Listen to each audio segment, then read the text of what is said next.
My name is Andrew Carlson, and until 3:17 p.m. on a Friday afternoon, I was the Vice President of Operations and Strategic Partnerships at Redstone Industrial Systems in Detroit. I'm 48 years old, Navy veteran, and for 18 years I'd built the manufacturing relationships that generated $520 million in annual revenue managing partnerships with 98 major automotive and heavy machinery clients who trusted our company with their supply chain optimization, equipment procurement, and production line efficiency projects. What I didn't expect was for our new CEO, Stephanie Walsh, to call me overpaid in front of 19 senior executives during her first leadership meeting. Not in a private compensation discussion, but displayed on the main presentation screen as a perfect example of why Redstone's operating costs needed immediate correction. That miscalculation was about to cost Redstone Industrial more than Stephanie would earn in her entire consulting career. The meeting started with Stephanie's presentation on operational excellence through strategic cost reduction. She'd been appointed CEO 6 weeks earlier by the board with a mandate to improve profit margins and reduce what they called administrative overhead. I'd heard that phrase before in corporate restructuring. It always meant the same thing. Experienced professionals were about to be reclassified as expensive liabilities instead of revenue generators. I was sitting in the conference room with 18 other executives when Stephanie began her cost analysis presentation. Several positions were highlighted for what she called compensation optimization, corporate speak for salary cuts or elimination. My position was featured prominently with my exact salary displayed on screen for everyone to see. Andrew Carlson, our VP of Operations and Strategic Partnerships, Stephanie said, clicking to a slide that showed my compensation details including base salary, bonus structure, and total annual earnings of $385,000. This is a perfect example of what we need to address. The room went silent. 18 pairs of executive eyes shifted from the screen showing my salary to me, then back to Stephanie. I felt my face flush, not from embarrassment about my compensation, but from the humiliation of having it displayed publicly as a problem to be solved. $385,000 annually for operations oversight, Stephanie continued, her tone suggesting this was obviously excessive. Industry benchmarks indicate this role should be compensated at approximately $200,000 to $240,000. Andrew is being paid 65% above market rate for his position. Industry benchmarks, market rate, corporate speak for finding cheaper salaries at smaller companies and deciding those should apply here regardless of actual performance or revenue generation. Andrew generates significant revenue for Redstone, spoke up Kevin Foster, our CFO, looking uncomfortable with this public compensation discussion.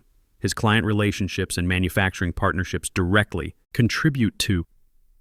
Kevin, with all respect, that's the justification mentality that creates cost bloat, Stephanie interrupted. Every executive believes their role is uniquely valuable. That's why we need objective market analysis rather than subjective performance narratives. The data shows Andrew is overpaid by industry standards. Overpaid, said publicly in front of the entire executive leadership team with my salary displayed on screen as evidence of corporate excess.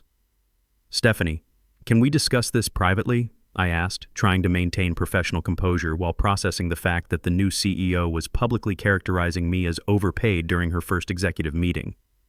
This isn't personal, Andrew. It's business analysis. Redstone needs to align compensation with market realities if we're going to improve our operating margins. My compensation reflects 18 years of generating consistent revenue growth and managing $520 million in client relationships. Market benchmarks don't account for institutional knowledge and client trust that takes years to build. That's exactly the kind of justification I'm talking about, Stephanie said, addressing the room now rather than me. Every expensive employee has a narrative about why they're worth more than market rate. But when we're paying 65% above benchmark for an operations role, we have a cost problem that needs correction. Several executives shifted uncomfortably. 2 were taking notes. Others were staring at their laptops, clearly trying to avoid being drawn into this public humiliation. "What's your proposal?" I asked quietly. Stephanie clicked to the next slide, which showed a revised compensation structure for my position. $225,000 base salary, reduced bonus potential, and elimination of several benefits. A 42% compensation reduction displayed on screen for 19 executives to review. We're proposing a market-aligned compensation structure that reflects industry standards for operations oversight. This adjustment saves Redstone approximately $160,000 annually and brings your compensation in line with comparable roles. $225,000. She was proposing to cut my compensation by 42% and framing it as market alignment rather than what it actually was, a public devaluation of 18 years of revenue generation.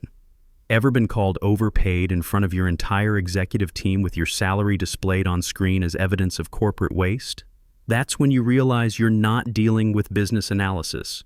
You're dealing with public humiliation disguised as cost optimization. Stephanie, I personally manage relationships with 98 manufacturing clients who generate $520 million annually. That's $5.3 million in revenue per client on average. My compensation represents 0.07% of the revenue I manage. How is that overpaid? Because market benchmarks suggest someone else could manage those relationships for $225,000. Your personal involvement isn't what generates the revenue. Redstone's reputation and product quality generate revenue. Operations oversight is a replaceable function. Replaceable function. Stephanie genuinely believed that 18 years of client relationships built on personal trust could be transferred to someone making $225,000 who'd never met those clients. Have you discussed this compensation restructuring with any of the clients I manage? I asked. Client relationships are institutional assets, Andrew. They work with Redstone Industrial Systems, not with individual operations executives. Your role is administrative coordination, not revenue generation. Administrative coordination. 18 years of strategic account management, crisis response during supply chain disruptions, relationship building, and revenue growth reduced to administrative coordination that could be performed by anyone willing to work for $225,000. I looked around the conference room at executives I'd worked with for years. Some looked away, others looked uncomfortable, but nobody said anything.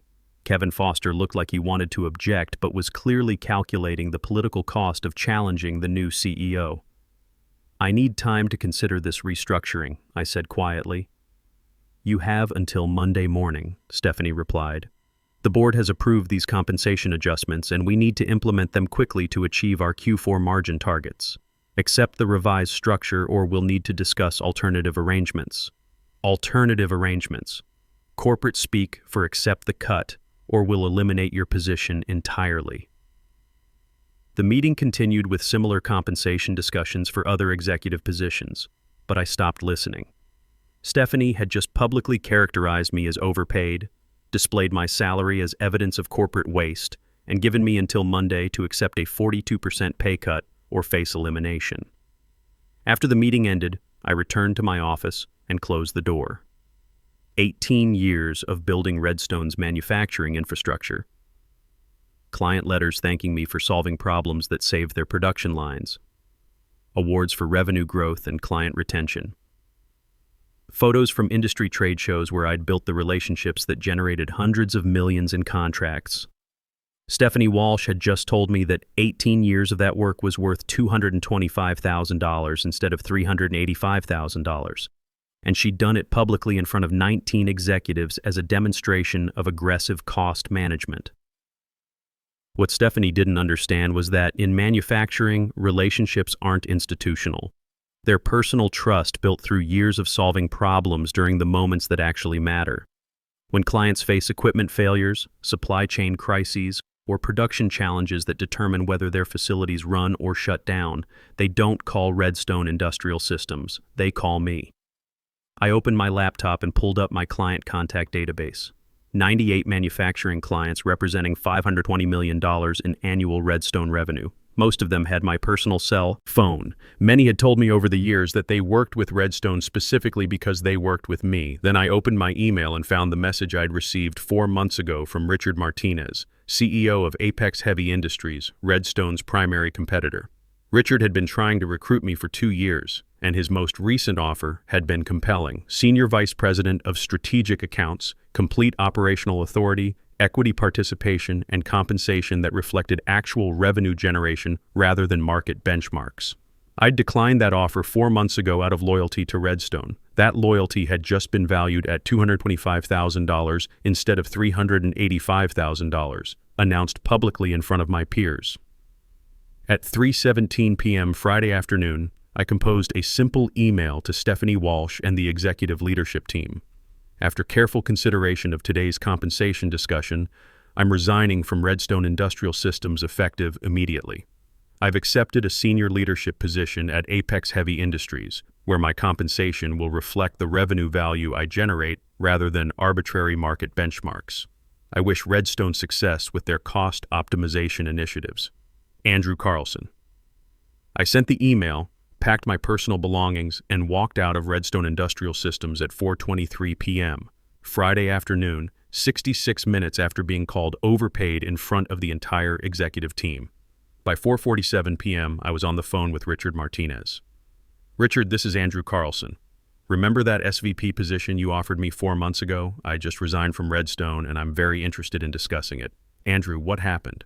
The new CEO called me overpaid in front of the entire executive team, displayed my salary on screen as evidence of excessive costs, and gave me until Monday to accept a 42% pay cut. I decided not to wait until Monday. Anyone who calls you overpaid doesn't understand manufacturing. Can you come to our office Monday morning? Let's finalize everything and start transitioning your client relationships immediately. I'll be there at 9 a.m. Perfect. And Andrew, every client relationship you bring to Apex is a client Redstone loses because they valued cost cutting over revenue generation. This is going to be very good for us and very expensive for them. When I hung up, I looked at my phone showing text messages already coming in from Redstone executives who'd been in that meeting. Andrew, I can't believe Stephanie did that publicly. That was completely inappropriate. Are you okay? Did you really just resign? I didn't respond to any of them. What happened next wasn't about them. It was about Stephanie Walsh discovering what happens when you publicly call someone overpaid without understanding what they actually do.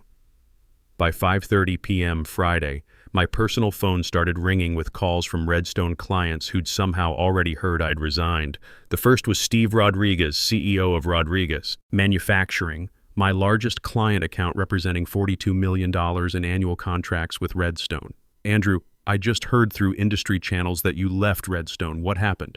Steve, I resigned this afternoon after the new CEO decided my compensation was excessive. I'm joining Apex Heavy Industries on Monday. Andrew, Rodriguez has worked with you for 14 years. You've saved our operations more times than I can count. We don't work with Redstone. We work with you. When can we talk about transitioning our contracts to Apex? Steve, I have a non-compete agreement that prevents me from soliciting Redstone clients.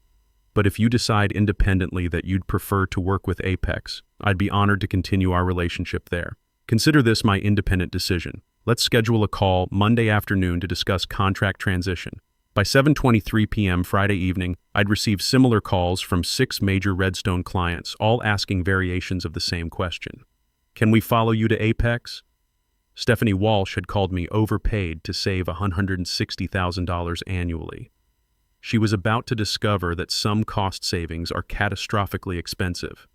The first major client defection occurred at 9:47 a.m. Monday morning. I know this because I was sitting in Richard Martinez's office at Apex Heavy Industries, finalizing my employment contract as Senior Vice President of Strategic Accounts, when my personal phone started receiving forwarded emails from former Redstone colleagues showing that Rodriguez Manufacturing had formally terminated their supply contracts with Redstone effective in 30 days.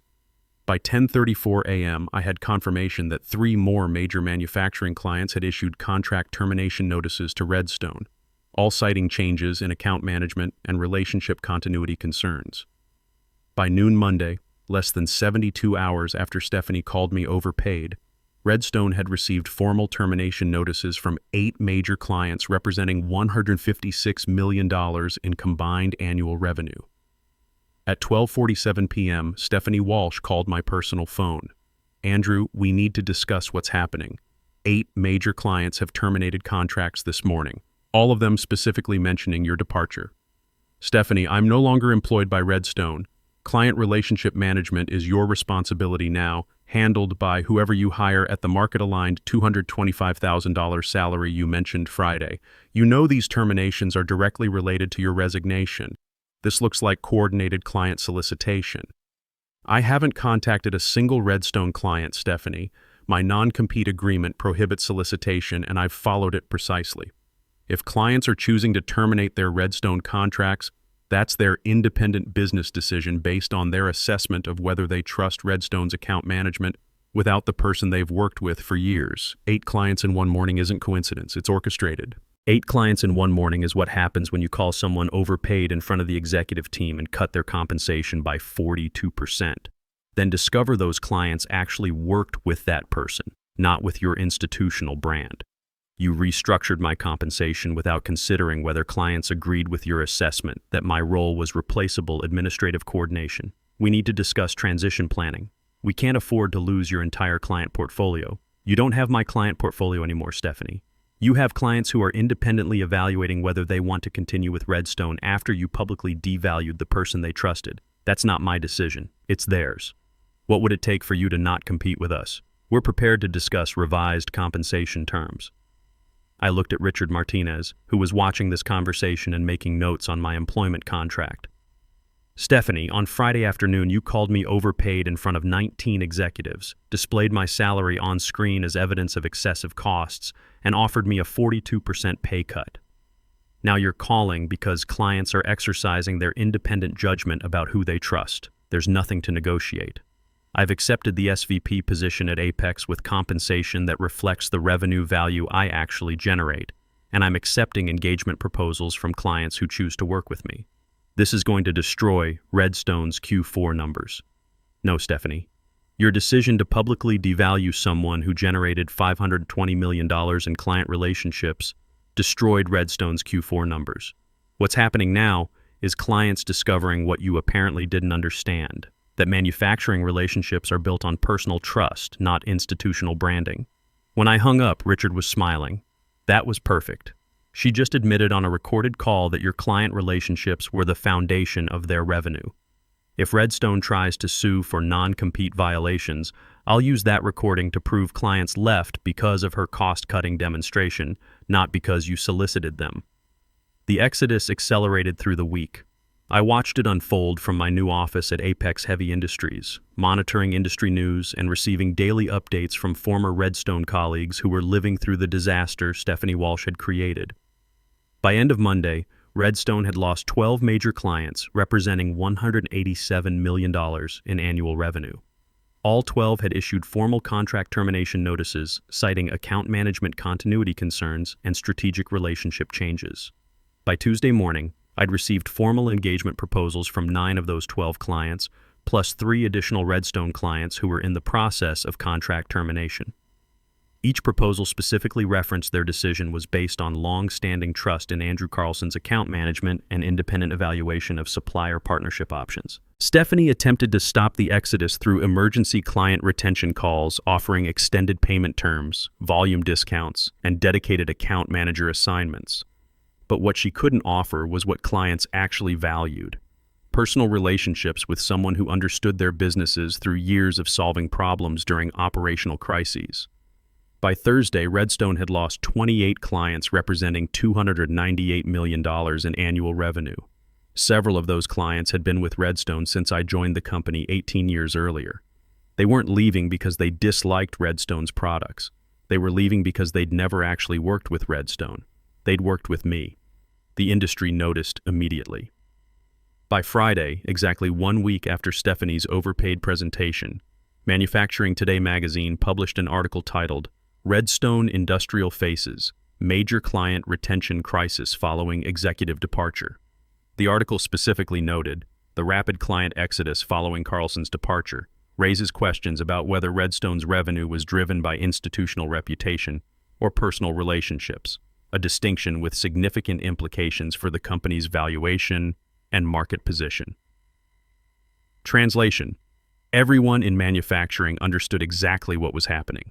Stephanie had made the catastrophic mistake of believing client revenue was institutional rather than dependent on the person who'd built those relationships. At 4:17 p.m. Friday, Stephanie called again. This time, her voice carried none of the confident cost management philosophy she'd displayed in that executive meeting. Andrew, we need to stop this. We've lost over $298 million in client contracts in 1 week. The board is demanding answers. We need you back, Stephanie continued. We're prepared to offer full restoration of your position. Complete salary restoration to $385,000 plus 35% increase, equity participation, and complete operational authority over all client relationships. Full restoration plus 35% increase. 1 week after calling me overpaid and proposing a 42% cut.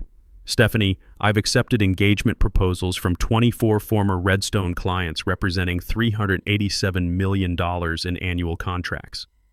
Apex is fully operational with revenue commitments that exceed what I managed at Redstone. Why would I return? Because you built Redstone's client base.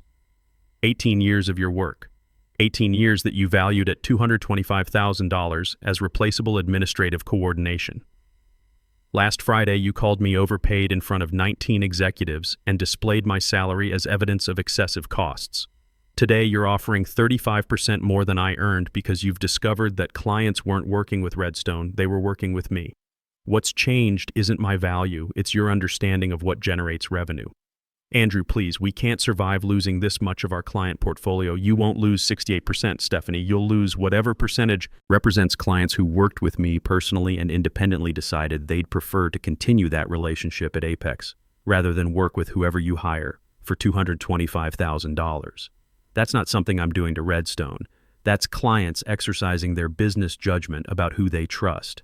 This is about revenge. No, Stephanie, this is about consequences. You called someone who generated $520 million in revenue overpaid and assumed clients would accept routine cost optimization. They didn't. And now you're learning that manufacturing relationships follow expertise, not company branding. That's not revenge. That's business reality. The final chapter of Redstone's collapse played out over the following 8 weeks. Unable to maintain client relationships without the person who'd built them, Redstone experienced the kind of revenue destruction that manufacturing suppliers rarely recover from. By end of month 1, Redstone had lost 67 clients representing $432 million in annual revenue, 83% of the portfolio I'd managed. 4 additional clients had reduced their contract scopes to evaluation level while considering alternatives. The financial impact was catastrophic. Redstone's revenue dropped 38% in a single quarter. Unable to maintain operational costs without dramatic revenue reduction, they were forced to lay off 156 employees across sales, operations, and support functions. The company that had restructured my position to save $160,000 was now eliminating hundreds of positions to survive the revenue crisis my departure had created. By month 2, Stephanie Walsh was removed as CEO. The board cited strategic misjudgment regarding client relationship architecture and executive compensation management. She took a position at a regional consulting firm, a significant step down from leading a major industrial supplier. By month 3, Redstone Industrial Systems was acquired by a larger manufacturing conglomerate at approximately 41% of their valuation from 6 months earlier. The acquisition announcement specifically cited client retention challenges and revenue stabilization requirements as factors affecting valuation. Meanwhile, Apex Heavy Industries was thriving exactly as Richard Martinez had envisioned.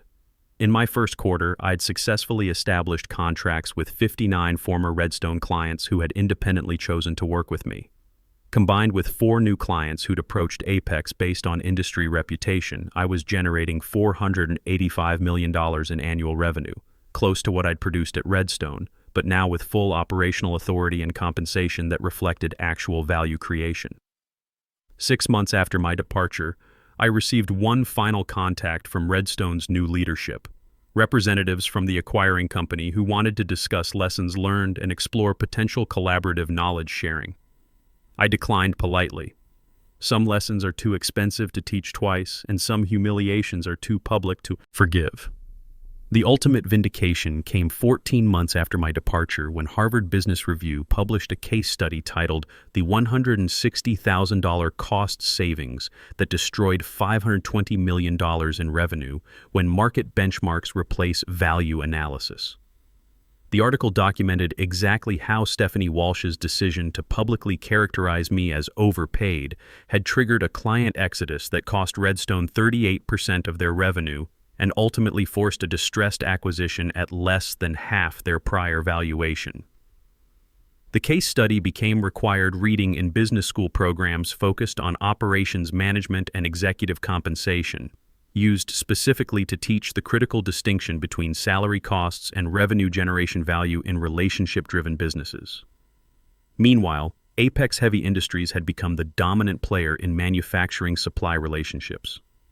Under my leadership as Senior Vice President of Strategic Accounts, we'd achieved 97% client retention, expanded several relationships to generate additional revenue opportunities, and established Apex as the preferred partner for manufacturing companies seeking reliable, expert account management. My personal outcome exceeded anything I could have imagined when Stephanie called me overpaid in that executive meeting. As SVP with substantial equity in Apex's growth, I was earning significantly more than my Redstone compensation, working directly with clients I'd served for years, and building exactly the kind of manufacturing organization I'd always believed was possible. One where client relationships were valued as the irreplaceable revenue generators they actually were. I kept one memento from my Redstone years, a screenshot of the PowerPoint slide from that Friday executive meeting showing my salary displayed as evidence of excessive costs alongside Stephanie's market benchmark comparison. I displayed it in my office beside the Manufacturing Leadership Excellence Award. I'd received 12 months after joining Apex. During the Industrial Supply Leadership Conference 2 years after leaving Redstone, a young account manager approached me after my keynote presentation on client relationship architecture. "Mr. Carlson, what advice would you give to operations professionals whose value isn't recognized by leadership?" I thought about Stephanie's public overpaid declaration, about the 18 years I'd invested in Redstone, and about the choice I'd made to walk away rather than accept being devalued. Document every client relationship and quantify the revenue you personally generate, not just activities you coordinate. Understand that in manufacturing, you are the institutional asset, not the company's brand reputation. And never accept being publicly devalued by leadership who confuse salary costs with revenue value. When CEOs can't distinguish between cost optimization and revenue destruction, find CEOs who can. There are always clients who will follow the expertise they trust. Stephanie Walsh had taught me an invaluable lesson. Professional value isn't determined by market benchmarks.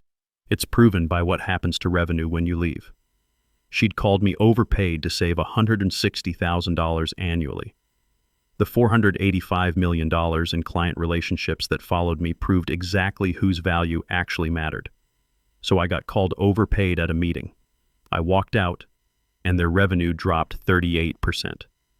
That's not revenge. That's clients understanding what Redstone's leadership apparently didn't. Relationships follow the people who build them, not the companies that undervalue them.